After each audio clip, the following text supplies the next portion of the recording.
Nah, jadi kita bisa lihat di sana. Ada apa? Ada 3 lapis.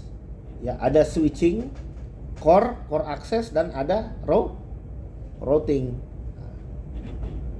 Nah, jadi switching di sini adalah mekanisme untuk mempertukarkan informasi dalam satu perangkat switch ya. Switching ya. Nah, kalau di dalam LAN itu mekanisme switching yang dipakai. Kalau sudah antar LAN itu mekanisme routing.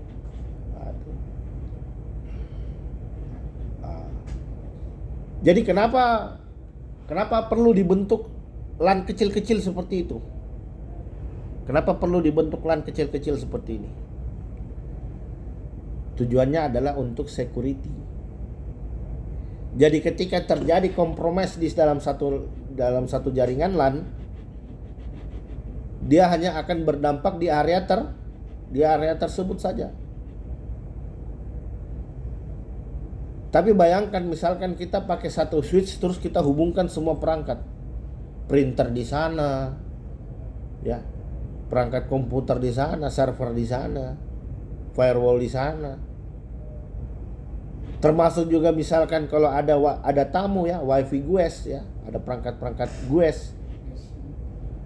Maka yang terjadi jenis serangan itu nanti akan berdampak ke mana-mana. Makanya kita bisa bikin segmentasi. Nah, ini yang kita sebut dengan mekanisme segmentasi. Mekanisme segmentasi itu adalah mekanisme untuk membagi jaringan menjadi bagian yang kecil-kecil. Kalau di aplikasi kita pakai istilah microservice. Kalau di network kita pakai istilah segmentasi. Nah, jadi mekanisme segmentasinya ini bisa menggunakan 2 pendekatan. Kita bisa dengan menggunakan pendekatan fisikal atau kita bisa dengan menggunakan pendekatan logical.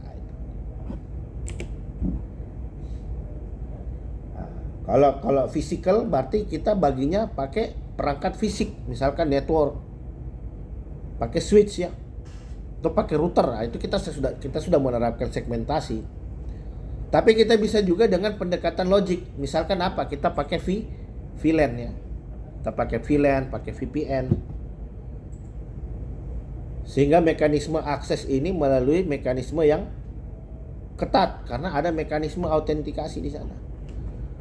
Jadi misalkan kalau di dalam switch ini saya terapkan VLAN. Di sini saya terapkan VLAN.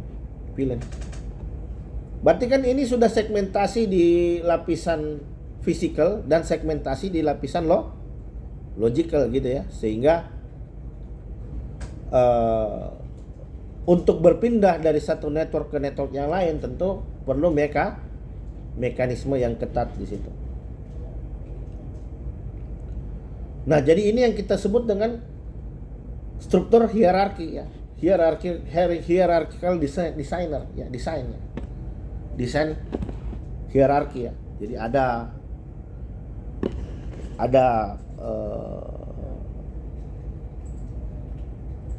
ada lapisan networknya, ada lapisan switchingnya, dan lain sebagainya.